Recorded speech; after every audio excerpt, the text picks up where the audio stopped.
నొప్పి మాయం సర్జరీ దూరం ఆపరేషన్ లేకుండా మోకాళ్ళ నొప్పులకు ఆధునిక చికిత్స ప్రాణ పెయిన్ క్లినిక్. మీరు నేను మాట్లాడుతుంది ఆ పక్కన ఉన్నాయి నేను మాట్లాడితే నాకేం ఎగ్జాక్ట్లీ ఇవన్నీ ఉన్నాయి. కాకపోతే పెద్దోడా కోర్టు కేసులనే భారతదేశ సర్వోన్నత న్యాయస్థానం చెప్పింది సుప్రీంకోర్టు చెరువులు కుంటలు నాలాలు ఎవరు కబ్జా చేసినా నిర్దాక్షిణ్యంగా గులగొట్టమని చెప్పింది. ఈ దేశంలో సుప్రీంకోర్టు కంటే పెద్ద కోర్టు ఏంది? ఏం కోర్టు ఉంది అంటున్నా? ఎవరు పడితే వాళ్ళు స్టే ఎట్లా ఇస్తారు? ఎవరు ఇచ్చారు మీకు అధికారం? సుప్రీంకోర్టు చెప్పింది వినాలని హైకోర్టులకు లేదా? ఏం వినాలే? మొన్న పోయారు కదా హైకోర్టుకు అనురాగ్ యూనివర్సిటీ వాళ్ళు. ఆయన కాయిదాలు చూసి వారం రోజులు టైం ఇచ్చి తహసీల్దార్ను ఒకవేళ ఎఫ్టీఎల్ ఉంటే తీసేయమని చెప్పిండ్రు. దానికి విద్యార్థులను అడ్డం పెట్టుకొని ఒక ఆయన, వెంచర్ను అడ్డం పెట్టుకొని ఇంకొక ఆయన, రాజకీయ నాయకులను అడ్డం పెట్టుకొని ఇంకొక ఆయన, ముఖ్యమంత్రి అన్నున్నాడని ఇంకొక ఆయన. ముఖ్యమంత్రి అన్నున్న కాలనీ అది దుర్గం చెరువు లేఅవుట్ కాదా? అది ఎట్లా లేఅవుట్ చేసిర్రు? అప్పుడు పర్మిషన్ ఇచ్చిన జిహెచ్ఎంసీ కమిషన్ని తెచ్చి ప్రాసిక్యూట్ చేయాలి కదా. దుర్గం చెరువు ఎన్ని ఎకరాలు ఉండాలి? వీళ్ళు ఎన్ని ఎకరాలు ఉంది? ఒక కొత్త చెరువు కట్టే సూరత్ లేదు కానీ ఉన్న చెరువులు మింగి రేపు భవిష్యత్ తరాల పిల్లలకి ఏమిద్దాం అనుకుంటారు మీరు? ఏమిస్తారు? బంజారా హిల్స్లో జూబ్లీ హిల్స్లో కొండల్ని కంకర మిషన్లు పెట్టి పిండి చేస్తూ ఉన్నారు దుర్మార్గులైన రాజకీయ నాయకులు. ఆపున్నా పర్మిషన్స్ అని రేవంత్ రెడ్డి గారు. ఎందుకు ఆపవు? నీ పార్టీలో చేరింది ఎందుకైనా? ఎందుకు ఆ కొండలు ఎందుకు కొడుతుర్రు? ఆపుర్రా కొండలన్నింటిని కొట్టే వాటిని. ఇది ఇప్పటికిప్పుడు జరుగుతున్న విషయం కాదు, ఏళ్ల తరబడి రాత్రికి రాత్రి జరిగింది కూడా కాదు. ఎవరో ఒకరు మొదలు పెట్టాలా? ఎందుకు జరగలేదు? ఎవరో ఒకరు అరే ఇంతకాలం నువ్వు గడ్డి తిన్నావు, ఇలానే అన్నం తింటున్నావు, it is wrong in it. మీరు గడ్డి తిన్నారు కాబట్టి నేను గడ్డి తినాలా? నాకంటే ప్రభుత్వం ముందు తప్పు చేసింది కాబట్టి నేను తప్పు చేయాలనా? Once again I'm telling I'm not supporting Revanth Reddy. ఊరు బాగుండాలా వద్దా? పిల్లలు మీ కళ్ళ ముంగట వాయినాల్లో కొట్టుకుపోయినట్టు బురదలలో కొట్టుకుపోవాలని కోరుకుంటురా? నేను కోరుకుంటలేను. నా భాగ్యనగరం బాగుండాలని కోరుకుంటున్నా. ప్రపంచానికి హైదరాబాద్ ఒక కీర్తి ప్రతిష్టలు ఇచ్చిన నగరం. 400 సార్లుగా చరిత్ర ఉంది దీనికి. ఇంత మాట్లాడతారు. అసలు భాగ్యనగరాన్ని భాగమతి నది ఒడ్డున కట్టినప్పుడు ఎందుకు కట్టిర్రు? అప్పుడు ఏమైనా వరదలు రాలేదా? మూసీకి వరదలు రాలేదా? అప్పుడు ఏం తెలుసా హైదరాబాద్ చరిత్ర వీళ్ళకి మాట్లాడేటోళ్ళకి? ఈ ముఖ్యమంత్రి వచ్చి మూసీ ప్రక్షాళన అంటాడు, ఆ ముఖ్యమంత్రి వచ్చి కాళేశ్వరం అంటాడు, ఈయన 1,00,000 కోట్లు అంటాడు, ఆయన 1,00,000 కోట్లు అంటాడు. నేను వాళ్ళ కమిషన్ల కోసం మాట్లాడతలేను. నేను మల్లారెడ్డి గారు కడితే గులగొట్టుర్రి, పల్లారాజేశ్వరరెడ్డి గారు కడితే గులగొట్టుర్రి, నాగార్జున గారు గులగొడితే నేను కదా అందరికంటే ముందు మాట్లాడింది. కోర్టు స్టే ఇచ్చిందంటే ఎట్లా ఇస్తుంది కోర్టు అని అడిగిన. బరాబర్ అడుగుతా నేను. పొద్దున 6 గంటలకు కూలగొట్టుడు మొదలు పెడితే మధ్యాహ్నం లంచ్ మోషన్ అయింది, 3 గంటలకు స్టే అయింది. అది స్టే అని మీడియా మిత్రులు తప్పు రిప్రజెంట్ చేసిర్రు. స్టేటస్కో ఇచ్చింది, అది కూడా కరెక్ట్ కాదంటే నేను జడ్జి గారి ముందు కూడా ఇట్లా వాదిస్తా. నేను కూలగొట్టాలి అంటున్నా. 2014లో చెప్పింది అంటున్నా ఆంధ్రప్రదేశ్ ఉమ్మడి హైకోర్టు. ఏమని? ఎన్ కన్వెన్షన్ సర్వే చేయమని చెప్పింది హైకోర్టు. సర్వే చేసి హెచ్ఎండిఏ 2016లో రిపోర్ట్ ఇచ్చింది. అందులో 3.5 ఎకరాల ఎఫ్టీఎల్ బఫర్ జోన్ ఉందని. 2016 నుంచి ఇలా ఎందుకు కూలగొట్టలేదు అంటున్నా. కోర్టు ఉత్తర్వులు ఎందుకు ఉల్లంఘించారు? ఏం జరిగింది అనుకుంటున్నారు మీరు? ఏం జరుగుతుంది? వాళ్ళ కోడలు బ్రాండ్ అంబాసిడర్ అయింది చేనేతకి. ఆమెకి చేనేత తెలియదు, చీర తెలియదు. ఆమె తెచ్చి బ్రాండ్ అంబాసిడర్ చేసారు. ఆ సంబంధాలు ఏం సంబంధాలు వాళ్ళు చెప్పాలి, అప్పుడున్న వాళ్ళు చెప్పాలి. నాకేం తెలుస్తుంది? వాళ్ళకి ఆ రంగుల లోకంతో ఉన్న రక్త సంబంధం ఏందో వాళ్ళు చెప్తే బాగుంటుంది. నానోరు ఎందుకు ఖరాబ్ చేస్తారు? రంగుల లోకంతో రక్త సంబంధం అలా అనుకుంటే కేవలం ఎన్ కన్వెన్షన్ నాగార్జున దాని మీదే ఉంటుందా? ఇప్పటికి పద్మాలయ స్టూడియో మీద లొల్లి పెట్టింది రఘునందన్. ఇదే హరీష్ అని 6 అడుగులు ఉన్నాడు మాట్లాడిండు. మళ్ళీ పర్మిషన్ ఎట్లా ఇచ్చారు ప్రభుత్వం రాగానే? లాంకో హిల్స్ వక్ఫ్ భూములో ఉన్నారు. 10 ఏళ్ళు అధికారంలో ఉన్నాడు కేసీఆర్ అంటే. ఆయన ఒక రోజైనా మాట్లాడండి ఆ వక్ఫ్ భూముల గురించి? లగడపాటి కడుతుండని చెప్పి లాంకో హిల్స్ అంతా వక్ఫ్ భూములు దున్నుతాం, పలుగొడతాం, ఇరుగొడతాం అన్నారు. పర్మిషన్ ఎవరు ఇచ్చారో తెలుసా కవిత గారు? పద్మాలయ స్టూడియోలో అపార్ట్మెంట్లు కట్టుకోవడానికి పర్మిషన్ ఇచ్చింది ఇదే గౌరవనీయులు కేసీఆర్ గారు, కేటీఆర్ గారు, హరీష్ రావు గారు. ఆ రక్త సంబంధం ఏందో అడుగుండ్రు. జర్రంత అవతలకి పోతే ఎంఆర్ ప్రాపర్టీస్ అని ఒకటి ఉంటాయి. ఎంఆర్ ప్రాపర్టీస్లో రైతులు, తెలంగాణ రైతులు మా భూములు పోతున్నాయని ఏడిస్తే వాళ్ళకి పైసలు ఇప్పిస్తామని స్పీచ్లు ఇచ్చిండు. ఇదే కేటీఆర్, అదే హరీష్ రావు, అదే కేసీఆర్ అన్నట్టు. ఆయన 10 ఏళ్ళు మంత్రులుగా పదవి అనుభవించారు. ఎన్నడన్నా ఎంఆర్ ప్రాపర్టీస్లో భూములు కోల్పోయిన రైతుల గురించి మాట్లాడేందుకు వీళ్ళకి నోరు వచ్చిందా? ఎందుకు రాలేదనుకుంటారు కవిత గారు? కారల్ మార్క్స్ అని కమ్యూనిస్టు సిద్ధాంతకర్త చెప్తాడు, మానవ సంబంధాలన్నీ ఆర్థిక సంబంధాలనే చెప్తాడు. అందుకనే రాఘవేంద్రరావు సినిమాక్స్ని ముట్టలేదు టీఆర్ఎస్ పార్టీ. పద్మాలయ స్టూడియోస్లో అపార్ట్మెంట్లు కడుతుంటే సపట్లు కొట్టిర్రు. ఎంఆర్ ప్రాపర్టీలో తెలంగాణ రైతులు మునిగిపోతే నోరు మూసుకున్నారు. నాలంటాడు ఎవడో మాట్లాడాలి కాబట్టి మాట్లాడడం మొదలు పెడతా ఉన్నాం. I stand for the poor only. నేను ఇప్పుడు ఈ రాష్ట్ర ప్రభుత్వాన్ని డిమాండ్ చేస్తూ ఉన్నా. నేను అమ్ముతురు కదా కోకాపేటలో ఎకరం 100 కోట్లు పెట్టి 100 ఎకరాలు అమ్మిండ్రు కదా. ఆ పక్కన ఇంకా 150 ఎకరాలు ఉంది ప్రభుత్వ భూమి. ఇప్పుడు ఇండ్లు పోతున్న వాళ్ళందరికీ ఒక 25 ఎకరాలు లేఅవుట్ చేయండి. ఈ పేదోళ్ళందరికీ మంచికి 100 గజాల స్థలం ఇయ్యండి. ప్రధానమంత్రి ఆవాస్ యోజన కింద ఇంటి పైసలు 5 లక్షలు ఇయ్యండి. ఇందిరమ్మ ఇంటి కింద నువ్వు 5 లక్షలు. ఈ నాలాల మీద కట్టుకున్న వాళ్ళు, చెరువులు కుంటలలో కట్టుకున్న వాళ్ళ కోసం ఏంది కోకపేటలో 100 కోట్లకు ఎకరం పోయే భూమిలో వీళ్ళకి లేఅవుట్ చేసి 25 ఎకరాలు అక్కడ ఉప్పలు బగాయితో లగాయితో అని పెట్టి అమ్మిర్రు కదా ఊడా యాక్షన్ పెట్టి. అట్లా ఈ గరీబ్ వాళ్ళందరికీ తీసుకొచ్చాడ కాలనీ కట్టు, వీళ్ళు అరువులు కాదా 100 కోట్ల భూమిలో ఉండేందుకు? 10 ఏళ్ల క్రితం కట్టుకున్న ఇల్లు కన్నం కూడా కూలిపోతుంది కదా, బాధపడుతురు కదా. వాళ్ళని తీసుకొచ్చాడు 25 ఎకరాలు లేఅవుట్ చేయి Revanth Reddy. Then I will support you, then I will congratulate you. అంతేగాని అసదుద్దీన్ ఓవైసీ ఇచ్చిన ఉడత ఊపులకు భయపడితే 400 కాదు 4000 స్టూడెంట్స్ ఉన్నారని బెదిరిస్తాడు. ఎందుకు సల్కం చెరువు కూల్తలేదు?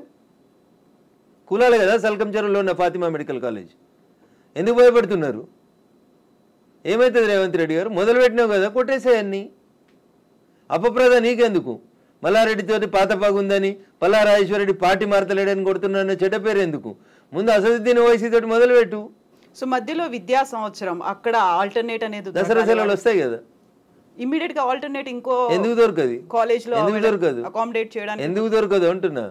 ఒక్క రోజులో కట్టేస్తారు. ఇప్పుడు అంతా కిర్బీ షీట్లు అనే స్ట్రక్చర్లు వచ్చినాయి కదా, టెంపరీ స్ట్రక్చర్లు. 20 మొత్తం రింగ్ రోడ్ పక్కన అన్ని బిల్డింగ్లు ఖాళీగా ఉన్నాయి, తీసుకొని కట్టుకోమని ఉండ్రి. ఇన్ని రోజులు అనుభవించారు కదా చెరువులో కట్టుకొని, దానికి రెంట్ కట్టుర్రి ప్రభుత్వానికి. ఫీట్ కింద వసూలు చేయాలి రేవంత్ రెడ్డి గారు ప్రభుత్వం ఇవాళ. ఏసి నిజంగా ఎవరైనా పేదలకు నష్టం జరుగుతుంది చెరువులలో తెలిసి తెలియక అమాయకంగా ప్రభుత్వం లేఅవుట్కి పర్మిషన్ ఇస్తే కట్టుకున్న వాళ్ళు ఉన్నారు, వాళ్ళందరినీ తీసుకొచ్చి కోకపేటలో పెట్టండి అంటున్నా. ఏంది ప్రాబ్లం ఏంది మీకు? గరీబులు అక్కడ ఇల్లు కట్టుకోదా కోకపేటలో? కట్టుకొని 100 గజాలి, 100 కాకపోతే 150 గజాలి, ఇంకా 150 ఎకరాలు ఉంది కదా ఆడ. నిజంగా నీకు హైదరాబాద్ శుద్ధి చేయడమే నీ లక్ష్యం అయితే రేవంత్ రెడ్డి గారు, కోకపేటలో ఉన్న 150 ఎకరాలలో ఎన్ని ఇళ్ళు పోతున్నాయో ఐడెంటిఫై చేయి, అందరికీ మంచికి 100 గజాలకు పట్టాలి, అప్పుడు ప్రజల్ని నర్శిస్తారు. ఇప్పుడు జీవో 111 కాదు, అంతకుముందు వాల్టా యాక్ట్లు ఇవన్నీ కూడా వచ్చాయి మన వాటర్ బాడీస్ ని ప్రొటెక్ట్ చేసుకో. నాకంటే ముందున్న వాళ్ళు ప్రతి ఒక్కరు తప్పు చేసిండని ఇప్పుడు నన్ను తప్పు ఏమని అడిగే అధికారం మీకు? అంటే ముందు నుంచి ఎందుకని ఫోకస్ పెట్టలేకపోయారు? ప్రెషర్స్ ఏమున్నాయి? ఎవరికి భయపడ్డారని మీరు? రాజకీయ నాయకులకి, రియాల్టర్లకి, వాళ్ళు ఇచ్చే పైసలకి. ఇంతకంటే ఎక్కువ ఏముంటుంది తల్లి? కట్టే కొట్టే తెచ్చిమంటే ఇంతే. రాజకీయ నాయకులకి ఎవరో ఫైనాన్స్ చేసేటోళ్ళు, ఫండ్ ఇచ్చేటోళ్ళు, ఎవరో ఒక బిల్డర్ అన్న నేను ఈ చెరువు పక్కన జరంత మట్టి వచ్చి అమ్ముకుంటా అంటే అమ్ముకోమంటాడు, చూసి చూడనట్టు పొమ్మంటాడు, అయిపోతుంది. అది 1 పోయి 2 అవుతుంది, 2 పోయి 3 అవుతుంది. గట్లా వాడు పోసిండని వీడు పోసి, వీడు పోసిండని ఇంకోటి పోసి. సో ఇప్పుడు మనకి వానలు, వరదలు, ఇవి మునిగిపోవడాలు ఇలాంటివన్నీ ప్రతిసారి వచ్చినట్టే. ఇదంతా ఎకలాజికల్ ఇంబాలెన్స్. ఎగ్జాక్ట్లీ, ఇదంతా ఎకలాజికల్ ఇంబాలెన్స్. ప్రకృతిని కాపాడండి, పర్యావరణాన్ని ప్రేమించండి. లేకపోతే ఇప్పుడు మంచినీళ్ళు తాగమంటే బాటిల్ పెట్టినట్టు రేపు ఆక్సిజన్ సిలిండర్లు జబ్బ మీద వేసుకొని మీ మన్మరాలు తిరగాల్సిన దుస్థితికి పోతారు మీరు. ఆ పరిస్థితి రాకుండా కాపాడండి అంటున్నా. ఎగ్జాక్ట్లీ. సో కోర్టు నోటీసులు, స్టేలు, ఆ తర్వాత స్టేటస్ కో మెయింటెనెన్స్లు ఇవన్నీ కూడా అంటే ప్రతిదీ ఏది టచ్ చేద్దామన్నా మళ్ళీ కోర్టుతో లింక్ అయి ఉంది కాబట్టి ఇది కూడా ఎక్కువ కాలం నిలవదేమో హైడ్రా అనేది కూడా వినిపిస్తుంది. యాజ్ అడ్వకేట్ మీరేం చెప్తారు అసలు? సో నేనేమంటున్నా, శుభం గోర్ర పెళ్లి కొడుకు అంటే ఏదో అన్నాడంటే అట్లున్నది మా కవిత ఆలోచన. ఎందుకు కోర్టు ఎందుకు ముందు నుంచి అనేది అదే కదా, కవిత ఆలోచన దగ్గరికి వెళ్ళింది అనగానే కోర్టు స్టే కోర్టు పరిధిలో మాట్లాడము అనే మాటలు ఎవరు? నేను మాట్లాడుతూనే ఉన్నా కదా రోజు. నో మీరనట్లేదు, ఆక్యుపై చేసుకున్న వాళ్ళ దగ్గర నుంచి వచ్చే సమాధానం అదే, కోర్టు పరిధిలో ఉంది కాబట్టి. తప్పించుకునే ప్రయత్నం తప్ప ఏముంటది? దొంగకు తేలుగుడితే ఏం చేస్తాడు? తేలుగుట్టిందని చెప్తాడా? అప్పటికే నోరు మూసుకొని పోతాడు. గట్లే ఉంటుంది. ఏం స్టే ఉంది? స్టే ఉంది అని ట్వీట్ చేసి ఏడ స్టే ఉంది? ఏ కోర్టులో స్టే ఉంది? ఏంది స్టే? స్టేలు సంవత్సరాలు ఉండొద్దని ఇదే సుప్రీంకోర్టు చెప్పింది అంటున్నా. మా గౌరవ న్యాయమూర్తులు అట్లా సంవత్సరాలు స్టే ఇయ్యరు. స్టే ఈజ్ టెంపరరీ అంతే. 15 రోజులు, నెల, 2 నెలలు, 3 నెలలు అంతే. స్టే ఏంది? 2014లో ఎన్కన్వెన్షన్ సర్వే చేయమని 2024 దాకా స్టే ఇచ్చిరా? ఏ కోర్టు ఇచ్చిందో చూపెట్టురు నాకు. మీ అంత చదువుకోకపోవచ్చు కానీ నాకు స్టే అంటే ఏందో అర్థం తెలుసు, జర చూపెట్టుర్రి. హైడ్రాకి విధి విధానాలు లేవు, సరిగా ఏది ఫామ్ చేయకుండానే ముందుకెళ్ళిపోతున్నారు, బుల్డోజర్ సర్కార్ని తీసుకొస్తోంది హైడ్రా పేరుతో అనే వాదనని ఎట్లా చూస్తారు మీరు? మీకు వచ్చిన కడుపు నొప్పి ఏంది? మీరు ఫేర్గా ఉన్నారు కదా, మీరు నీతిగా ఉన్నారు కదా, మీరు పర్యావరణం బాగుండాలని కోరుకుంటారు కదా, ఈ భాగ్యనగరం బాగుండాలని కోరుకుంటారు కదా. In what way you are agreed by it? మీకు వచ్చి నష్టమైంది అంటున్నా. ప్రజల చేత, ప్రజల కొరకు ప్రజలు ఎన్నుకున్నటువంటి ప్రభుత్వాలు తీసుకునే నిర్ణయాలని ఏం చేస్తారు మీరు? కోర్టు ఎందుకు అడ్డుకుంటుంది? కోర్టుకుండే అధికారాలు ఏంటి? ఎంతవరకు అడ్డుకోవాలో అంతవరకే అడ్డుకుంటుంది. నేను చెప్తున్నా కదా, ఈ దేశ సర్వోన్నత న్యాయస్థానం సుప్రీంకోర్టు చెప్పింది కూలగొట్టమని. సుప్రీంకోర్టుకు భిన్నంగా లోకల్గా ఉండేటువంటి జడ్జిలు అట్లా ఇస్తారా జడ్జిమెంట్లు? నాకు తెలిసినంత వరకు అయితే ఎవరు కవిత గారు. సో ఇప్పుడు హైడ్రాని సడన్ గా తెర మీదకి తీసుకొచ్చింది. 1994 రావడం, ఒక హైడ్రాని తీసుకొని రావడం అనేది భయపెట్టడానికో బెదిరించడానికో, లేకుంటే రుణమాఫీ 6 గ్యారంటీ స్కీములు అడుగుతున్నారు కాబట్టి డైవర్షన్ పాలిటిక్స్ అనే వాళ్ళకి ఏం చెప్తారు మీరు? నేను అంటున్నా రుణమాఫీ చేయాల్సిందే, ఇచ్చిన 6 హామీలను అమలు చేయాల్సిందే, రైతులకు చెప్పినటువంటి రుణమాఫీ, యువతకు చెప్పిన డిక్లరేషన్, మహిళలకు ఇచ్చినటువంటి మహిళా డిక్లరేషన్ అన్నీ చేయాల్సిందే. అవి చేసి ఇది వదిలేద్దామా? అవి చేయాల్సిందే, ఇవి చేయాల్సిందే. ఇది చేయమని చెప్పురు, అది చేయమని లొల్లి పెడతాం. మేము లొల్లి పెడుతూనే ఉన్నాం కదా. బీజేపీ ప్రశ్నిస్తున్న బీజేపీ పేరిట, ప్రశ్నిస్తున్న తెలంగాణ పేరిట మేమంతా నడుపుతూనే ఉన్నాం కదా. రైతన్నల రుణమాఫీ కోసం మాట్లాడితే హైడ్రా గురించి మాట్లాడొద్దా? బట్ అది డైవర్షన్ కోసమే చేస్తున్నారు అనే మాట. So I don't have any comment on this particular issue. నేనేమంటున్నా, నేను రుణమాఫీ కాలేదు, రైతులతో చేయించేది రైతులతో చేపిర్రి, హైడ్రాకి దానికి ఏం సంబంధం అంటున్నా. ఎందుకు రాస్తున్నాయి పేపర్లు హైడ్రా గురించి అంత గొప్పగా?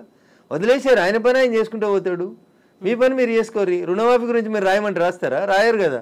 రైతులు మాట్లాడితే మన పేపర్లో హెడ్ లైన్స్ రావు కదా. ఏమవుతాయి మనకి?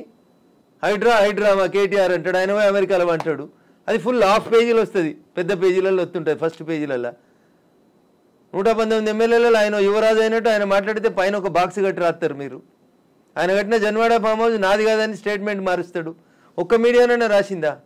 రేవంత్ రెడ్డి అన్నట్టు ఆయన అరెస్ట్ చేసిన రోజు ఈ ఫామ్ హౌస్ నాది, ఇగో దాని మీద డ్రోన్ ఎగిరేసినావు, ఇగో క్రైమ్ నెంబర్ ఇంత, నార్సింగ్ పోలీస్ స్టేషన్ అని తీసుకొచ్చి ఒక్కరైనా రాసిరా మా జర్నలిస్ట్ మిత్రులు? ఇవాళ అది నోరా మోరా, ఇది నాది కాదు నా దోస్తుంది అని చెప్తే ఎందుకు రాయారు? ఆ రోజు స్టేట్మెంట్ ఈ రోజు స్టేట్మెంట్ రెండు పక్క పక్కన పెట్టి ఎందుకు చూపాయించారు? ఎలక్ట్రానిక్ మీడియాలో ఎందుకు చూపెట్టారు? ఎందుకు చూపెట్టరు అంటున్నా. ఎవరా దోస్తు? ఎందుకు నీకు లీజుకి ఇచ్చిండు? ఆయనకు నీకున్న వ్యాపార సంబంధాలు ఏంది? అది కదా మీరు బయట పెట్టాల్సింది. మునిపోయిన కంపెనీకి వారసుడు కదా ఆయన, నీకు జాగి ఇచ్చిన ఆయన, లీజ్ ఇచ్చిన ఆయన. 8,000 కేట్లు ఎగ్గొట్టిర్రాళ్ళు ఈ దేశంలో. అది మాట్లాడుకుందాం గట్లా. ఇవి మాట్లాడితే మంచిగా ఉంటాయి కదా. కవిత గారు ఆయన డింగ్ డింగ్ అని ఎగురుకుంటూ పోయి జొన్నవాడ ఫామ్ హౌస్ ఆ రోజు ఎందుకు చేసినావు? డ్రోన్లు ఎగురుతలేవా? తెలంగాణలో డ్రోన్ ఏడా ఎగురుతలేదా? డ్రోన్ ఎగిరేస్తే తప్ప? ప్రతి పెళ్లిలో డ్రోన్ ఎగురుతుంది, ప్రతి బరాతులో డ్రోన్ ఎగురుతుంది, ప్రతి శ్రీరామనవమికి డ్రోన్ ఎగురుతుంది, ప్రతి వినాయక చవితికి. ప్రైవేట్ ప్రాపర్టీ మీద ఎగరడం అనేది నీది కాదు కదా ప్రాపర్టీ. నువ్వెందుకు కంప్లైంట్ ఇచ్చినావు? నీకెందుకు కడుపున వచ్చింది? జన్వాడ ఫామ్ హౌస్ నీది కాదు కదా, నీ దోస్తుంది కదా. ఒక ఎంపీ పార్లమెంట్ నడుస్తుంటే ఢిల్లీకి వెళ్ళి హైదరాబాద్కి వస్తే ఎయిర్పోర్ట్కి వెళ్ళి పట్టుకొచ్చి రిమాండ్ చేసిరు కదా నార్సింగ్ పోలీసు వాళ్ళు. అప్పుడు ఎందుకు చేసినావు? నీది కాని ఫామ్ హౌస్లో, నీ దోస్తు ఫామ్ హౌస్లో ఎవరు నీ దోస్తు పేరు చెప్పు, ఆయన కాస్త ఎక్కడిదో చెప్పు, ఏ కంపెనీ పెట్టి షేర్లు ముంచిరో చెప్పు, ఏ కంపెనీ పెట్టి వాళ్ళు నాయన జైలుకు పోయిండో చెప్పు, గవి చెప్పు కదా. వాస్తవాలు జనాలకి తెలియకుండా చేస్తారు కాబట్టి నాలంటోడు మాట్లాడాల్సి వస్తుంది. హైడ్రామా అన్నారు, ఎవరు చేస్తున్నారు హైడ్రామా? అన్నోడు చేస్తున్నాడు అంతే. ఎవడు పేరు చెప్తా చెప్తావా? వాని చరిత్ర ఏందో చెప్పిపోతే మీరు అన్నారు ఇప్పుడు హైడ్రామా చేస్తున్నారని. నేను చెప్పలేదు, ఆ పొరపాటున కూడా అనలే. హైడ్రా వాళ్ళ పనులు చేసుకుంటూ పోనీరు అంటున్నా. సల్కం చెరువును గులగొట్టిన రోజు రంగనాథ్ సంగతి అడుగుతా, నేను రేవంత్ రెడ్డి సంగతి కూడా అడుగుతా. మొదలు పెట్టగానే అడ్డమైంది కాలాల కట్టే పెడతారు అంటున్నా. మల్లారెడ్డి కాలేజీని గులగొట్టకపోతే అడుగుతా, నేను స్టే ఇస్తే కోర్టుకు ఆర్గ్యూ చేస్తా, స్టే వేకెట్ చేయమని ఆర్గ్యూ చేస్తా. తప్పేముంది అందులో? నీతిగా ఉన్నా, నిజాయితీగా ఉన్నా కాబట్టి నిజాయితీ వైపే ఉన్నా, ధర్మం వైపే ఉన్నా, మా పార్టీ గట్టే ఉండమన్నది. గిట్లే మాట్లాడితే గడిదిక్కే ఉంటా. ఎస్ పేదోళ్ళకి నష్టం అవుతుంది. ఎస్ రేవంత్ రెడ్డి దగ్గర లేదు. చెప్పనీరు కవిత గారు, నన్ను చెప్పనీరు. అందరికి సమాధానం చెప్తా, మీకు కూడా చెప్తా నేను. తర్వాత 2007, 2008లో ఉమ్మడి ఆంధ్రప్రదేశ్ హైకోర్టు లోపల కొన్ని కేసులు వేసినారు. ప్రజా ప్రయోజన వాద్యాలు. కొంతమంది మీలాంటోళ్ళు నాలాంటోళ్ళు పోయి ఇక పలానా చెరువు కబ్జా అవుతుంది, పలానా నాలా కబ్జా అవుతుంది, భవిష్యత్తుకు నష్టం అవుతుంది అని చెప్పి వేసినప్పుడు ఆంధ్రప్రదేశ్ ఉమ్మడి హైకోర్టు 2010వ సంవత్సరంలో అన్ని WPలని కలిపి జడ్జిమెంట్ ఇస్తూ లేక్ ప్రొటెక్షన్ సెల్ అనేది ఒకటి పెట్టమని చెప్పింది. నేను ఇప్పుడు కాయిదాలు తెచ్చుకోలే కవిత గారు, if I'm not wrong and subject to correction. GO number 154 అని ఏప్రిల్ 2010వ సంవత్సరంలో అప్పుడు ఉన్నటువంటి ఉమ్మడి ఆంధ్రప్రదేశ్లో కాంగ్రెస్ ప్రభుత్వం ఒక జీవో ఇచ్చింది. దేనికోసం ఇచ్చింది? లేక్స్ ప్రొటెక్షన్ కోసం. జీవో 111లో ఉన్న భూములలో జరుగుతున్న అక్రమ నిర్మాణాలని ఆపేతందుకు chief secretary, revenue secretary, DGP ఇట్లా 18 మంది అధికారులని సభ్యులుగా పెట్టి protection cell, lake protection committee అని ఒక కమిటీని వేసి ఈ భాగ్యనగరాన్ని కాపాడమని చెప్పింది. తర్వాత అదే హైకోర్టు, ఆంధ్రప్రదేశ్ హైకోర్టే చెప్పింది, ఉమ్మడి హైకోర్టు, భాగ్యనగరంలో 2252 చెరువులు, కుంటలు ఉన్నాయి, వాటికి బఫర్ జోన్ అంతా ఫిక్స్ చేయండి, వాటిని ఎవరు కబ్జా చేయకుండా ఉంచండి అని చెప్పి 2010లో చెప్పింది. That was the peak time of Telangana movement. ఆ జడ్జిమెంట్ ఎవరు పట్టించుకోలేదు. అందరూ జై తెలంగాణ అనుకుంటూ తిరిగినాం.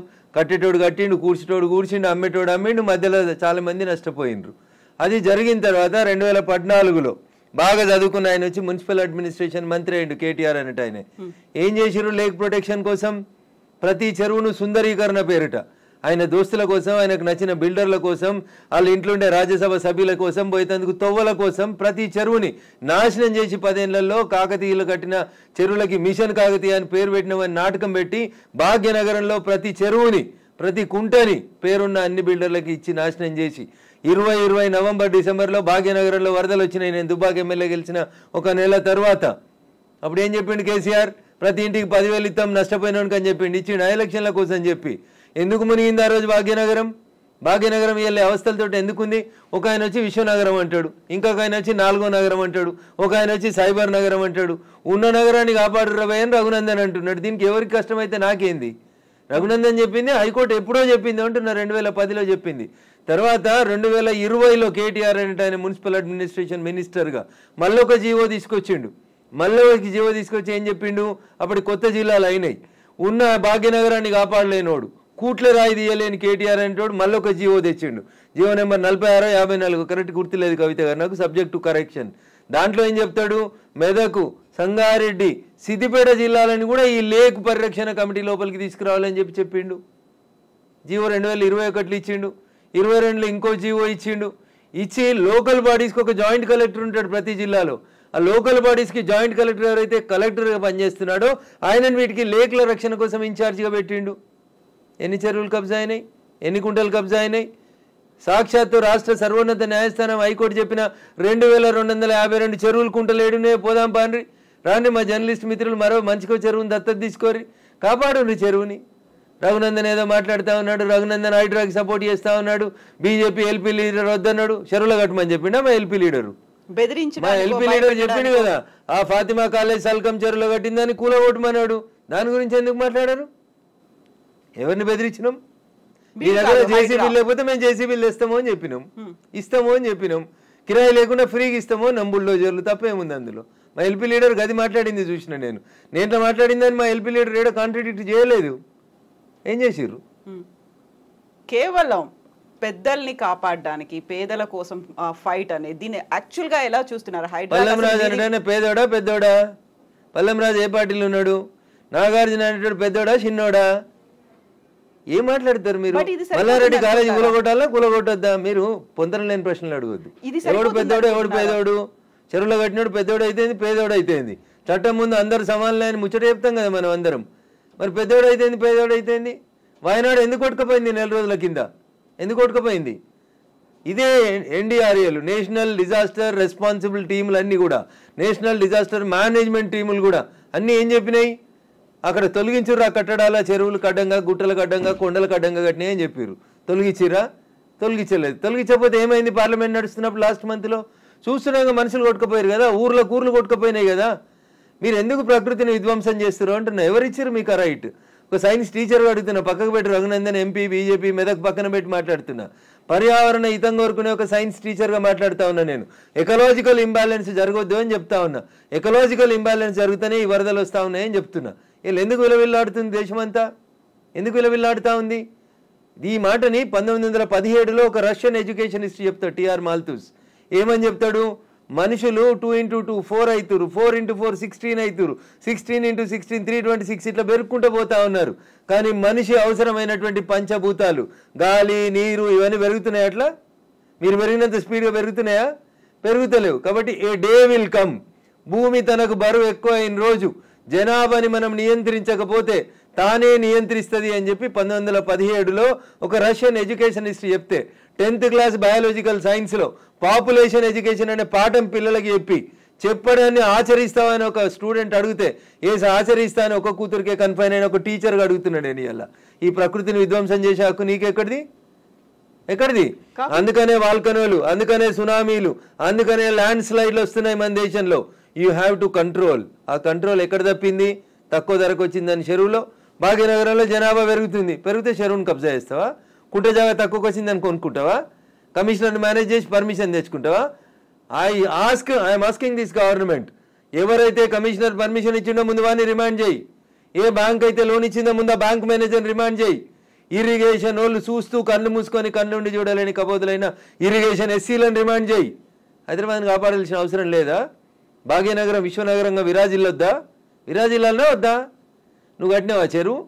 నువ్వు తోడినావా చెరువు? ఉన్న చెరువుని చంపే హక్కు నీకెక్కడిది? వేసి ఇట్లే మాట్లాడతాడు రఘునందన్. మీకు నచ్చితే మీ ఇష్టం, మీకు నచ్చకపోతే మీ కష్టం, దానికి నేనేం చేస్తా? ఆర్టికల్ 19 నన్ను మాట్లాడమని చెప్పింది, మాట్లాడతా. మీరు నేను మాట్లాడితే ఆ పక్కన ఉన్నాయి, నేను మాట్లాడితే నాకేం? ఎగ్జాక్ట్లీ ఇవన్నీ ఉన్నాయి. కాకపోతే పెద్దోడా కోర్టు కేసులనే భారతదేశ సర్వోన్నత న్యాయస్థానం చెప్పింది, సుప్రీంకోర్టు చెరువులు కుంటలు నాలాలు ఎవడు కబ్జా చేసినా నిర్దాక్షిణ్యంగా గులగొట్టమని చెప్పింది. ఈ దేశంలో సుప్రీంకోర్టు కంటే పెద్ద కోర్టు ఏంది? ఏం కోర్టు ఉంది అంటున్నా? ఎవరు పడితే వాళ్ళు స్టే ఎట్లా ఇస్తారు? ఎవరు ఇచ్చారు మీకు అధికారం? సుప్రీంకోర్టు చెప్పింది వినాలని హైకోర్టులకు లేదా? ఏం వినాలే? మొన్న వేరు కదా హైకోర్టుకు అనురాగ్ యూనివర్సిటీ వాళ్ళు. ఆయన కాయిదాలు చూసి వారం రోజులు టైం ఇచ్చి తహసీల్దార్ను ఒకవేళ FTL ఉంటే తీసేయమని చెప్పిండ్రు. దానికి విద్యార్థులను అడ్డం పెట్టుకొని ఒక ఆయన, వెంచర్ను అడ్డం పెట్టుకొని ఇంకొక ఆయన, రాజకీయ నాయకులను అడ్డం పెట్టుకొని ఇంకొక ఆయన, ముఖ్యమంత్రి అన్నున్నాడని ఇంకొక ఆయన, ముఖ్యమంత్రి అన్నున్న కాలనీ అది దుర్గం చెరువు లేఅవుట్ కాదా? అది ఎట్లా లేఅవుట్ చేసిర్రు? అప్పుడు పర్మిషన్ ఇచ్చిన GHMC కమిషన్ని తెచ్చి ప్రాసిక్యూట్ చేయాలి కదా. దుర్గం చెరువు ఎన్ని ఎకరాలు ఉండాలి? వీళ్ళు ఎన్ని ఎకరాలు ఉంది? ఒక కొత్త చెరువు కట్టే సూరత్ లేదు కానీ ఉన్న చెరువులు మింగి రేపు భవిష్యత్ తరాల పిల్లలకి ఏమిద్దాం అనుకుంటారు మీరు? ఏమిస్తారు? బంజారా హిల్స్లో, జూబ్లీ హిల్స్లో కొండల్ని కంకర మిషన్లు పెట్టి పిండి చేస్తూ ఉన్నారు దుర్మార్గులైన రాజకీయ నాయకులు. ఆపున్నా పర్మిషన్స్ అని రేవంత్ రెడ్డి గారు. ఎందుకు ఆపవు? నీ పార్టీలో చేరింది ఎందుకు? ఆయన ఎందుకు ఆ కొండలు ఎందుకు కొడుతుర్రు? ఆపుర్రా కొండలన్నింటిని కొట్టే వాటిని. ఇది ఇప్పటికిప్పుడు జరుగుతున్న విషయం కాదు, ఏళ్ల తరబడి రాత్రికి రాత్రి జరిగింది కూడా కాదు. ఎవరో ఒకరు మొదలు పెట్టాలా? ఎందుకు జరగలేదు? ఎవరో ఒకరు, అరే ఇంతకాలం నువ్వు గడ్డి తిన్నావు, ఇలానే అన్నం తింటున్నావు, it is wrong in it. మీరు గడ్డి తిన్నారు కాబట్టి నేను గడ్డి తినాలా? నాకంటే ప్రభుత్వం ముందు తప్పు చేసింది కాబట్టి నేను తప్పు చేయాలనా? Once again I'm telling I'm not supporting Revanth Reddy. ఊరు బాగుండాలా వద్దా? పిల్లలు మీ కళ్ళ ముంగట వాయినాల్లో కొట్టుకుపోయినట్టు బురదలలో కొట్టుకుపోవాలని కోరుకుంటురా? నేను కోరుకుంటలేను. నా భాగ్యనగరం బాగుండాలని కోరుకుంటున్నా. ప్రపంచానికి హైదరాబాద్ ఒక కీర్తి ప్రతిష్టలు ఇచ్చిన నగరం, 400 సార్లుగా చరిత్ర ఉంది దీనికి. ఇంత మాట్లాడతారు. అసలు భాగ్యనగరాన్ని బాగమతి నది ఒడ్డున కట్టినప్పుడు ఎందుకు కట్టిర్రు? అప్పుడు ఏమైనా వరదలు రాలేదా? మూసీకి వరదలు రాలేదా? అప్పుడు ఏం తెలుసా హైదరాబాద్ చరిత్ర వీళ్ళకి మాట్లాడేటోళ్ళకి? ఈ ముఖ్యమంత్రి వచ్చి మూసీ ప్రక్షాళన అంటాడు, ఆ ముఖ్యమంత్రి వచ్చి కాళేశ్వరం అంటాడు, ఈయన 1,00,000 కోట్లు అంటాడు, ఆయన 1,00,000 కోట్లు అంటాడు. నేను వాళ్ళ కమిషన్ల కోసం మాట్లాడతలేను. నేను మల్లారెడ్డి గారు కడితే గులగొట్టుర్రి, పల్లారాజేశ్వరరెడ్డి గారు కడితే గులగొట్టుర్రి, నాగార్జున గారు గులగొడితే నేను కదా అందరికంటే ముందు మాట్లాడింది. కోర్టు స్టే ఇచ్చిందంటే ఎట్లా ఇస్తుంది కోర్టు అని అడిగిన. బరాబర్ అడుగుతా నేను. పొద్దున 6 గంటలకు కూలగొట్టుడు మొదలు పెడితే మధ్యాహ్నం లంచ్ మోషన్ అయింది, 3 గంటలకు స్టే అయింది. అది స్టే అని మీడియా మిత్రులు తప్పు రిప్రజెంట్ చేసిరు. స్టేటస్కో ఇచ్చింది, అది కూడా కరెక్ట్ కాదంటే నేను జడ్జి గారి ముందు కూడా ఇట్లా వాదిస్తా. నేను కూలగొట్టాలి అంటున్నా. 2014లో చెప్పింది అంటున్నా ఆంధ్రప్రదేశ్ ఉమ్మడి హైకోర్టు. ఏమని? ఎన్ కన్వెన్షన్ సర్వే చేయమని చెప్పింది హైకోర్టు. సర్వే చేసి HMDA 2016లో రిపోర్ట్ ఇచ్చింది. అందులో 3.5 ఎకరాల FTL బఫర్ జోన్ ఉందని. 2016 నుంచి వెళ్ళడానికి ఎందుకు కూలగొట్టలేదు అంటున్నా. కోర్టు ఉత్తర్వులను ఎందుకు ఉల్లంఘించారు? ఏం జరిగింది అనుకుంటున్నారు మీరు? ఏం జరుగుతుంది? వాళ్ళ కోడలు బ్రాండ్ అంబాసిడర్ అయింది చేనేతకి. ఆమెకి చేనేత తెలియదు, చీర తెలియదు. ఆమె తెచ్చి బ్రాండ్ అంబాసిడర్ చేసారు. ఆ సంబంధాలు ఏం సంబంధాలు వాళ్ళు చెప్పాలి, అప్పుడు ఉన్న వాళ్ళు చెప్పాలి. నాకేం తెలుస్తుంది? వాళ్ళకి ఆ రంగుల లోకంతో ఉన్న రక్త సంబంధం ఏందో వాళ్ళు చెప్తే బాగుంటుంది. నానోరు ఎందుకు ఖరాబ్ చేస్తారు? రంగుల లోకంతో రక్త సంబంధం అలా అనుకుంటే కేవలం ఎన్ కన్వెన్షన్ నాగార్జున దాని మీదే ఉంటుందా? ఇప్పటికి పద్మాలయ స్టూడియో మీద లొల్లి పెట్టింది రఘునందన్. ఇదే హరీష్ అని 6 అడుగులు ఉన్నాడు మాట్లాడిండు. మళ్ళీ పర్మిషన్ ఎట్లా ఇచ్చారు ప్రభుత్వం రాగానే? లాంకో హిల్స్ వక్ఫ్ భూమిలో ఉన్నారు. 10 ఏళ్ళు అధికారంలో ఉన్నాడు కేసీఆర్ అంటే. ఆయన ఒక రోజైనా మాట్లాడండి ఆ వక్ఫ్ భూముల గురించి? లగడపాటి కడుతుండని చెప్పి లాంకో హిల్స్ అంతా వక్ఫ్ భూములు దున్నుతాం, పల్గొడతాం, ఇరుగొడతాం అన్నారు. పర్మిషన్ ఎవరు ఇచ్చారో తెలుసా కవిత గారు? పద్మాలయ స్టూడియోలో అపార్ట్మెంట్లు కట్టుకోవడానికి పర్మిషన్ ఇచ్చింది ఇదే గౌరవనీయులు కేసీఆర్ గారు, KTR గారు, హరీష్ రావు గారు. ఆ రక్త సంబంధం ఏందో అడుగుండ్రు. జర్రంత అవతలకి పోతే MR ప్రాపర్టీస్ అని ఒకటి ఉంటాయి. MR ప్రాపర్టీస్లో రైతులు, తెలంగాణ రైతులు మా భూములు పోతున్నాయని ఏడిస్తే వాళ్ళకి పైసలు ఇప్పిస్తామని స్పీచ్లు ఇచ్చిండు. ఇదే KTR, అదే హరీష్ రావు, అదే కేసీఆర్ అన్నట్టు. ఆయన 10 ఏళ్ళు మంత్రులుగా పదవి అనుభవించారు. ఎన్నడన్నా MR ప్రాపర్టీస్లో భూములు కోల్పోయిన రైతుల గురించి మాట్లాడేందుకు వీళ్ళకి నోరు వచ్చిందా? ఎందుకు రాలేదనుకుంటారు కవిత గారు? కారల్ మార్క్స్ అని కమ్యూనిస్టు సిద్ధాంతకర్త చెప్తాడు, మానవ సంబంధాలన్నీ ఆర్థిక సంబంధాలనే చెప్తాడు. అందుకనే రాఘవేంద్రరావు సినిమాక్స్ని ముట్టలేదు టీఆర్ఎస్ పార్టీ. పద్మాలయ స్టూడియోస్లో అపార్ట్మెంట్లు కడుతుంటే సపట్లు కొట్టిర్రు. MR ప్రాపర్టీలో తెలంగాణ రైతులు మునిగిపోతే నోరు మూసుకున్నారు. నాలాంటి ఎవడో మాట్లాడాలి కాబట్టి మాట్లాడడం మొదలు పెడతా ఉన్నాం. I stand for the poor only. నేను ఇప్పుడు ఈ రాష్ట్ర ప్రభుత్వాన్ని డిమాండ్ చేస్తా ఉన్నా. కానీ అమ్ముతురు కదా కోకాపేటలో ఎకరం 100 కోట్లు పెట్టి 100 ఎకరాలు అమ్మిండ్రు కదా. ఆ పక్కన ఇంకా 150 ఎకరాలు ఉంది ప్రభుత్వ భూమి. ఇప్పుడు ఇండ్లు పోతున్న వాళ్ళందరికీ ఒక 25 ఎకరాలు లేఅవుట్ చేయండి. ఈ పేదోళ్ళందరికీ మంచికి 100 గజాల స్థలం ఇయ్యండి. ప్రధానమంత్రి ఆవాస్ యోజన కింద ఇంటి పైసలు 5 లక్షలు ఇయ్యండి. ఇందిరమ్మ ఇంటి కింద నువ్వు 5 లక్షలు ఈ నాలాల మీద కట్టుకున్న వాళ్ళు, చెరువులు కుంటలలో కట్టుకున్న వాళ్ళ కోసం ఏంది కోకపేటలో 100 కోట్లకు ఎకరం పోయే భూమిలో వీళ్ళకి లేఅవుట్ చేసి 25 ఎకరాలు అక్కడ ఉప్పలు బగాయితో లగాయితో అని పెట్టి అమ్మిర్రు కదా కూడా యాక్షన్ పెట్టి. అట్లా ఈ గరీబ్ వాళ్ళందరికీ తీసుకొచ్చాడు కాలనీ కట్టు, వీళ్ళు అరువులు కాదా 100 కోట్ల భూమిలో ఉండేందుకు? 10 ఏళ్ల క్రితం కట్టుకున్న ఇల్లు కళ్ళం కూడా కూలిపోతుంది కదా, బాధపడుతురు కదా, వాళ్ళని తీసుకొచ్చాడు 25 ఎకరాలు లేఅవుట్ చేయి Revanth Reddy. Then I will support you, then I will congratulate you. అంతేగాని అసదుద్దీన్ ఓవైసీ ఇచ్చిన ఉడత ఊపులకు భయపడితే 400 కాదు 4000 స్టూడెంట్స్ ఉన్నారని బెదిరిస్తాడు. ఎందుకు సల్కం చెరువు కూల్తలేదు? కూలాలి కదా సల్కం చెరువులో ఉన్న ఫాతిమా మెడికల్ కాలేజ్. ఎందుకు భయపడుతున్నారు? ఏమవుతుంది రేవంత్ రెడ్డి గారు? మొదలుపెట్టినావు కదా, కొట్టేసేయన్ని. అపప్రద నీకెందుకు? మల్లారెడ్డితోటి పాతపాగుందని, పల్లారాజేశ్వరరెడ్డి పార్టీ మారతలేడని కొడుతున్నారన్న చెడ్డ పేరు ఎందుకు? ముందు అసదుద్దీన్ ఓవైసీ తోటి మొదలుపెట్టు. సో మధ్యలో విద్యా సంవత్సరం అక్కడ ఆల్టర్నేట్ అనేది దసరా సెలవులు వస్తాయి కదా, ఇమీడియట్ గా ఆల్టర్నేట్ ఇంకో ఎందుకు దొరకదు? కాలేజ్ లో ఎందుకు దొరకదు? అకామిడేట్ చేయడానికి ఎందుకు దొరకదు అంటున్నా. ఒక్క రోజులో కట్టేస్తారు. ఇప్పుడు అంతా కిర్బీ షీట్లు అనే స్ట్రక్చర్లు వచ్చినాయి కదా, టెంపరీ స్ట్రక్చర్లు. 20 మొత్తం రింగ్ రోడ్ పక్కన అన్ని బిల్డింగ్లు ఖాళీగా ఉన్నాయి, తీసుకొని కట్టుకోమని ఉండ్రి. ఇన్ని రోజులు అనుభవించారు కదా చెరువులో కట్టుకొని, దానికి రెంట్ కట్టుర్రి ప్రభుత్వానికి. ఫీట్ కింద వసూలు చేయాలి రేవంత్ రెడ్డి గారు ప్రభుత్వం ఇవాళ. నిజంగా ఎవరైనా పేదలకు నష్టం జరుగుతుంది చెరువులలో తెలిసి తెలియక అమాయకంగా ప్రభుత్వం లేఅవుట్కి పర్మిషన్ ఇస్తే కట్టుకున్న వాళ్ళు ఉన్నారు, వాళ్ళందరినీ తీసుకొచ్చి కోకపేటలో పెట్టండి అంటున్నా. ఏంది ప్రాబ్లం ఏంది మీకు? గరీబులు అక్కడ ఇల్లు కట్టుకోదా కోకపేటలో? కట్టుకొని 100 గజాలి, 100 కాకపోతే 150 గజాలి, ఇంకా 150 ఎకరాలు ఉంది కదా ఆడ. నిజంగా నీకు హైదరాబాద్ శుద్ధి చేయడమే నీ లక్ష్యం అయితే రేవంత్ రెడ్డి గారు, కోకపేటలో ఉన్న 150 ఎకరాలలో ఎన్ని ఇల్లు పోతున్నాయో ఐడెంటిఫై చేయి, అందరికీ మంచికి 100 గజాలకు పట్టాలి, అప్పుడు ప్రజల్ని నరిశిస్తారు.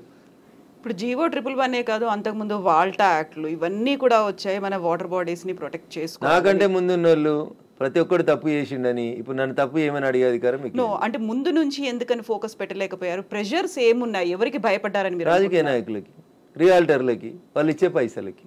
ఇంతకంటే ఎక్కువ ఏముంటుంది తల్లి? కట్టే కొట్టే తెచ్చిమంటే ఇంతే. రాజకీయ నాయకులకి ఎవరో ఫైనాన్స్ చేసేటోళ్ళు, ఫండ్ ఇచ్చేటోళ్ళు, ఎవరో ఒక బిల్డర్ ఉండి అన్న నేను ఈ చెరువు పక్కన జరంత మట్టి వచ్చి అమ్ముకుంటా అంటే అమ్ముకోమంటాడు, చూసి చూడనట్టు పొమ్మంటాడు, అయిపోతుంది. అది 1 పోయి 2 అవుతుంది, 2 పోయి 3 అవుతుంది. గట్లా వాడు పోసిండని వీడు పోసి, వీడు పోసిండని ఇంకోటి పోసి. సో ఇప్పుడు మనకి వానలు, వరదలు, ఇవి మునిగిపోవడాలు ఇలాంటివన్నీ ప్రతిసారి వచ్చినట్టే. ఇదంతా ఎకలాజికల్ ఇంబాలెన్స్. ఎగ్జాక్ట్లీ, ఇదంతా ఎకలాజికల్ ఇంబాలెన్స్. ప్రకృతిని కాపాడండి, పర్యావరణాన్ని ప్రేమించండి.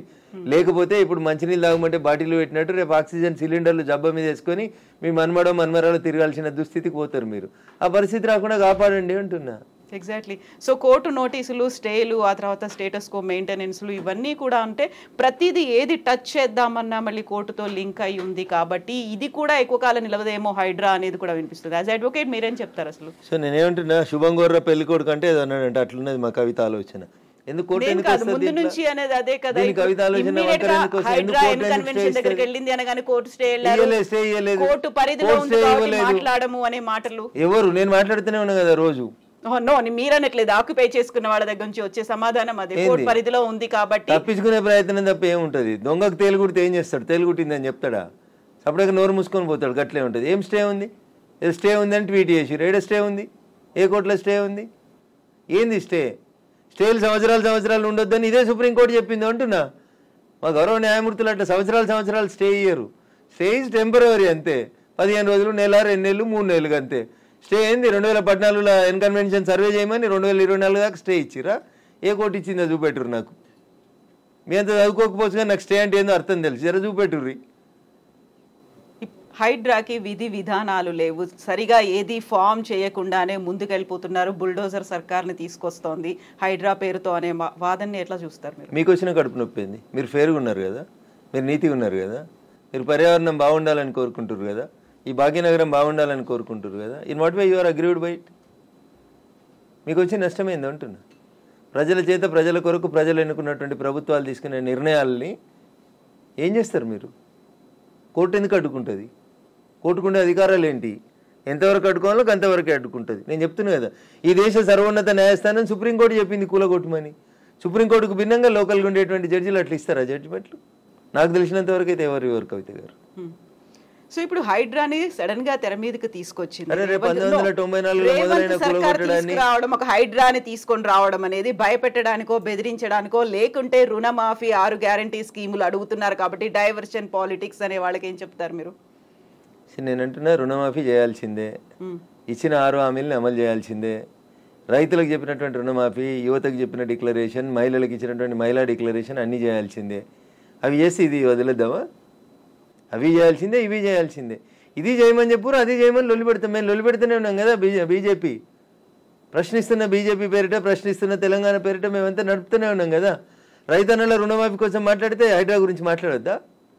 బట్ అది డైవర్షన్ కోసమే చేస్తున్నారు అనే మాట. So I don't have any comment on this particular issue.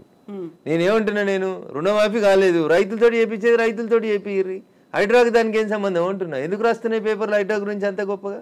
వదిలేసారు, ఆయన పని ఆయన చేసుకుంటూ పోతాడు, మీ పని మీరు చేసుకోర్రి. రుణమాఫీ గురించి మీరు రాయమంటే రాస్తారా? రాయరు కదా. రైతులు మాట్లాడితే మన పేపర్లో హెడ్ లైన్స్ రావు కదా. ఏమవుతాయి మనకి? హైడ్రా హైడ్రా మా కేటీఆర్ అంటాడు, ఆయన పోయి అమెరికాలో అంటాడు.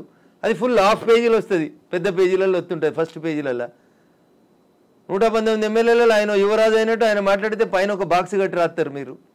ఆయన కట్టిన జన్వాడ ఫామ్ హౌస్ నాది కాదని స్టేట్మెంట్ మారుస్తాడు. ఒక్క మీడియానైనా రాసిందా? రేవంత్ రెడ్డి అన్నట్టు ఆయన అరెస్ట్ చేసిన రోజు ఈ ఫామ్ హౌస్ నాది, ఇగో దాని మీద డ్రోన్ ఎగిరేసినావు, ఇగో క్రైమ్ నెంబర్ ఇంత, నార్సింగ్ పోలీస్ స్టేషన్ అని తీసుకొచ్చి ఒక్కరైనా రాసిరా మా జర్నలిస్ట్ మిత్రులు? ఇవాళ అది నోరా మోరా, ఇది నాది కాదు నా దోస్తుంది అని చెప్తే ఎందుకు రాయారు? ఆ రోజు స్టేట్మెంట్ ఈ రోజు స్టేట్మెంట్ రెండు పక్క పక్కన పెట్టి ఎందుకు చూపాయించారు? ఎలక్ట్రానిక్ మీడియాలో ఎందుకు చూపెట్టారు? ఎందుకు చూపెట్టరు అంటున్నా. ఎవరా దోస్తు? ఎందుకు నీకు లీజుకి ఇచ్చిండు? ఆయనకు నీకున్న వ్యాపార సంబంధాలు ఏంది? అది కదా మీరు బయట పెట్టాల్సింది.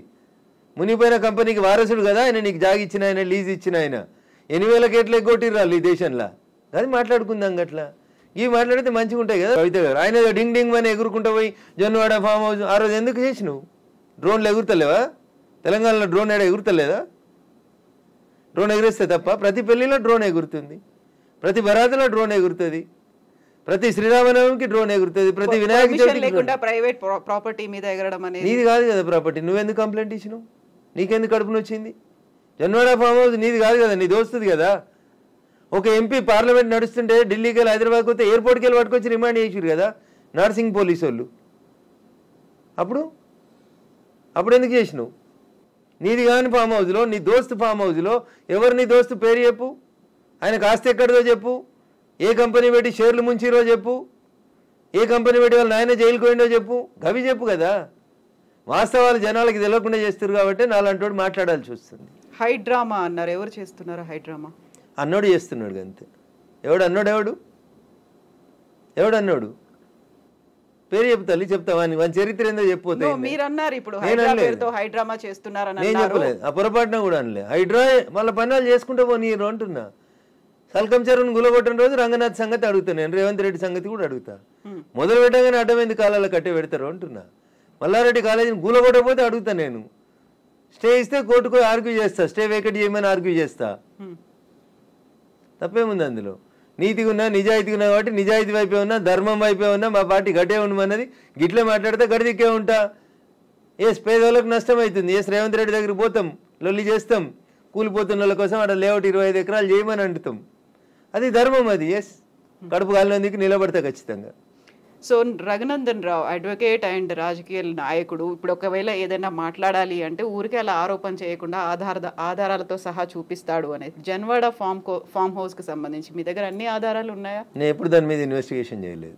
నేను ఎందుకని? నేను వ్యక్తిగత జీవితాల్లోకి, ఎవరి జీవితాల్లోకి పోవాలనుకోలేదు. సరే, అప్పుడు రేవంత్ రెడ్డి పోయినాడు, ఆయన దగ్గర ఆధారం ఉంటేనే పోయిండని నేను అనుకుంటున్నా. అది వాళ్ళిద్దరికి సంబంధించిన వ్యక్తిగతమైన పంచాయతీగా చేసుకున్నారు వాళ్ళు. Let it be decided. నేను ఇవాళ అడుగుతుంది ఏంటంటే, మీకు జన్వాడ ఫామ్ హౌస్ నాది, నా వ్యక్తిగత జీవితానికి భంగం వాటిల్లింది, మా ఫామ్ హౌస్ మీదకి వచ్చి డ్రోన్ కెమెరా ఎట్లా ఎగిరేస్తారు, ఇవి రఘునందన్ మాట్లాడలే. ఆ రోజున యువరాజు కేటీఆర్ మాట్లాడిండు. మా ప్రైవేట్ ఆస్తులకు వచ్చి డ్రోన్ కెమెరాలు ఎగిరితే కేసు పెట్టమా అని మాట్లాడిండు. ఇవాళ ఫామ్ హౌస్ నాది కాదు అని చెప్పడానికి అది నోరా మోరా అని అడుగుతున్నా. దానికి సమాధానం చెప్పు. ఏం పెట్టి కడిగిరు? ఫినాయిల్ పెట్టి కడిగిరా? 3 ఏళ్ల కింద రేవంత్ రెడ్డిని డిమాండ్ చేసిన రోజు నీ ఫామ్ హౌస్ ఎట్లయింది? ఇవాళ అది నిబంధనలకు వ్యతిరేకంగా పెట్టిరని గవర్నమెంట్ ఇన్వెస్టిగేషన్ చేస్తే అది నాది కాదు, మా దోస్తుది. ఇంత దారుణమైన అబద్ధాలు ఆడితే ఎట్లా? నేను అడిగిన దాంట్లో ఏమైనా తప్పుంటే చెప్పురు కవిత గారు. మీకు డౌట్ ఉంటే నేను ఆ రోజు కేటీఆర్ మాట్లాడిన మాట, ఈ రోజు కేటీఆర్ మాట్లాడిన మాటలు 2 పంపిస్తా. ఈ ఇంటర్వ్యూ మధ్యలో ఆపి అది ప్లే చేయండి, తెలుస్తుంది మీకు. జనాలకు వాస్తవాలు చెప్పుమర్రి. ఎస్. ఇప్పుడు పేదలకి సంబంధించి కూడా వాళ్ళు 30-40 ఏళ్లుగా వాళ్ళు ఆ ప్రాంతంలో ఆశ్రయం పొందుతున్నారు అనుకున్నప్పుడు వాటిని కూడా కూల్చేస్తున్నారు. Not only in Hyderabad, Mahabubnagar కూడా వెళ్ళారు అని బీఆర్ఎస్ లీడర్స్ చూపిస్తున్నారు. ఎవరికైతే ఓటేసి గెలిపించుకున్నారో వాళ్ళు ఇప్పుడు వీళ్ళని పేదలు నిరాశ్రయులు చేస్తున్నారు అనేది. కవిత గారు దీన్ని 2 పార్శ్వాలుగా చూడండి దయచేసి. హైడ్రా చేస్తున్న పనిని అభినందించుర్రి. చెరువులు, కుంటలు, నాలాలలో కట్టినవి తొలగించుండ్రి. ఒకవేళ అందులో నిజంగా గరీబోడు ఉంటే, ఎంక్రోచ్మెంట్స్ లేవు, పేదోడు బలైండు, అక్కడ ఒక మున్సిపల్ లేఅవుట్ అయింది, ఆ లేఅవుట్ ప్రకారం వాళ్ళు కొనుక్కున్నారు అని అంటే ప్రభుత్వం వాళ్ళకి ప్రత్యామ్నాయ ఏర్పాట్లు చేయాల్సిందే.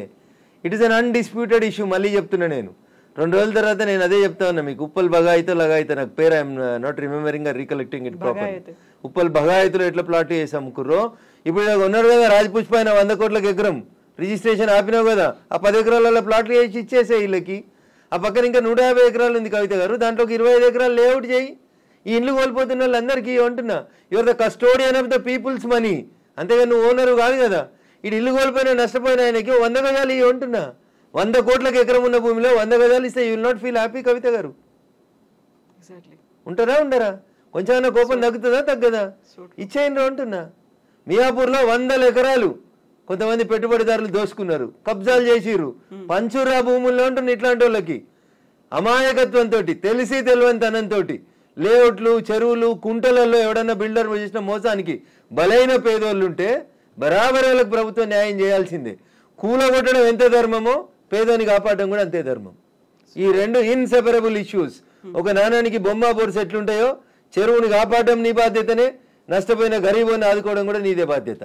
ఆదుకోవాలని కూడా ప్రభుత్వాన్ని మేము డిమాండ్ చేస్తా ఉన్నాం. ఎగ్జాక్ట్లీ. ఇప్పుడు హైదరాబాద్ హైడ్రాకి సంబంధించి ఈ ఒక అంశం రన్ అవుతూ ఉన్నప్పుడే ఇంకొక అంశం కూడా తెర మీదకి వచ్చింది. మహబూబ్నగర్ పోవద్దా? మహబూబ్నగర్లో చెరువు కబ్జా చేస్తే గులగొట్టొద్దా? ఎగ్జాక్ట్లీ. సిద్దిపేటలో చెరువు కబ్జా చేస్తే గులగొట్టొద్దా? వరంగల్ కూడా పోవాలి, ఏడికైనా పోవాలి. తప్పేముంది అలా? నేను ఏమంటున్నా, చెరువు నువ్వు కట్టలేదు, చెరువు నువ్వు కాపాడలేదు, కాపాడకపోతే కాపాడకపోతే కబ్జా చేయకుంటున్నా నేను. What is wrong with me? నేను మాట్లాడింది దాంట్లో ఏమైనా తప్పు ఉందా?